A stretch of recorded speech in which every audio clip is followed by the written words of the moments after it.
এই কোরআন থেকে জান্নাতের পথ খুঁজে নিতে হবে।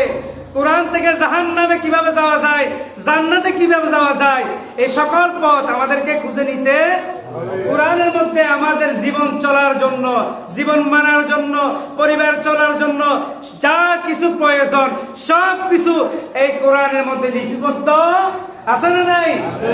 এই কোরআন জানার দরকার আছে তো ইনশাআল্লাহ? জানবো তো ইনশাআল্লাহ?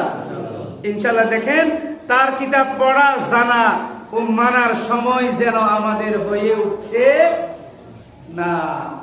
এটাই হলো চরম বাস্তবতা। এই পৃথিবীর সমস্ত জ্ঞান অর্জন আমি আপনি করতেছি আল্লাহর কাছে, আল্লাহর পক্ষ থেকে বান্দার উপর যে কোরআন এসেছে, কোরআন শিক্ষা করা ফরজ, সেই কোরআন থেকে আমরা হাজার হাজার মাইল দূরে, ঠিক কিনা? তাহলে আমরা ধ্বংস হব না, কারা ধ্বংস?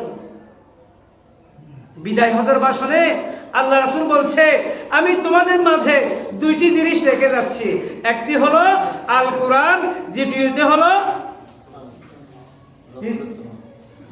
কি? রাসূলের সুন্নাহ।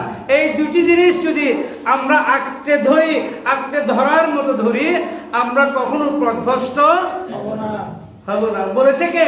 বিশ্বনবী মুহাম্মদ সাল্লাল্লাহু আলাইহি ওয়াসাল্লাম।